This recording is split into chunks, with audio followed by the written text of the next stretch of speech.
আমি 14ই মার্চ 2024 সালে জলপাইগুড়ি থেকে আজ থেকে 8 দিন আগে বিজেপিকে চ্যালেঞ্জ করেছিলাম যে 2021-এ বাংলায় মুখ থুবড়ে পড়ার পর, গোহারা হারার পর 2017-2018 থেকে যে আবাস প্লাসের তালিকা তৈরি হয়েছে, সেই তালিকায় 2017-18 যে তালিকা তৈরি হয়েছে, সেই তালিকায় যদি বিজেপি দেখাতে পারে যে 10 পয়সা বিজেপি কেন্দ্র থেকে বাংলার রাজ্য সরকারকে পাঠিয়েছে, আমি রাজনীতি করব না, তৃণমূল হয়ে সভা সমিতিতে যাব না।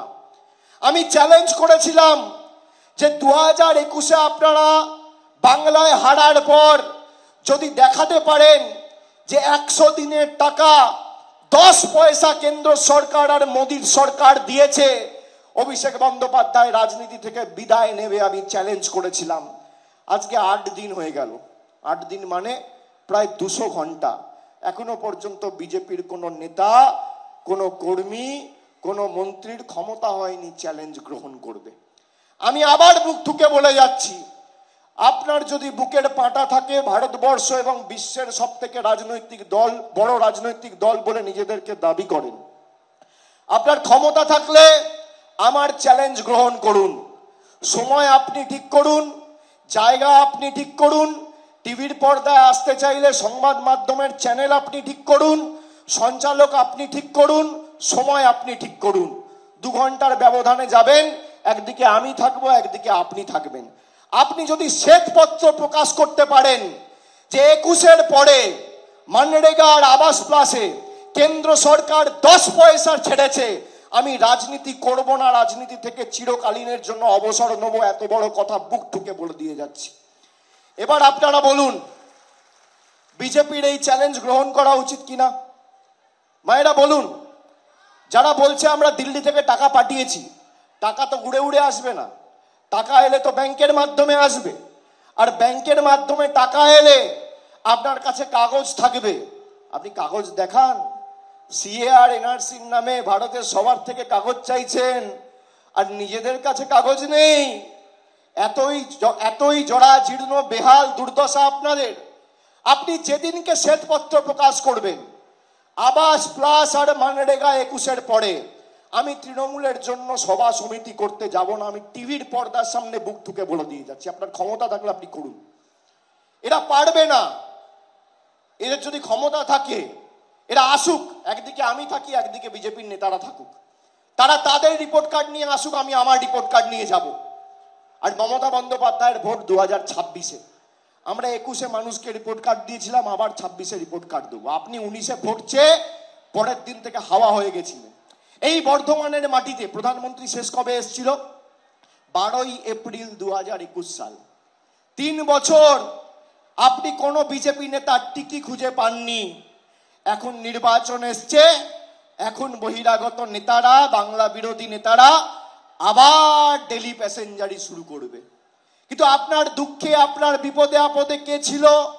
তৃণমূল কংগ্রেস ছিল, আছে এবং থাকবে।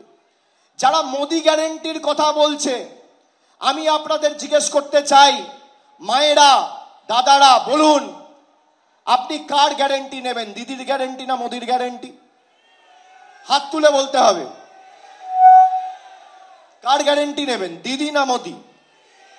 সবাই হাত তুলে বলুন, দিদি না মোদি? পিছনে যারা আছেন স্টেডিয়ামে বসে, সিঁড়িতে যারা বসে রয়েছেন, হাত তুলে বলুন দিদি না মোদি? পিছনে যারা আছেন হাত তুলে বলুন দিদি না মোদি? কার গ্যারেন্টি নেবে বাংলা? কার গ্যারেন্টি নেবে বর্ধমান? কার গ্যারেন্টি নেবেন? আর যারা মোদিজির গ্যারেন্টির কথা বলছে, একটু বলুন তো 5 বছর 10 বছরের রিপোর্ট কার্ডটা নিয়ে আসতে। খালি রিপোর্ট কার্ডটা নিয়ে আসুক।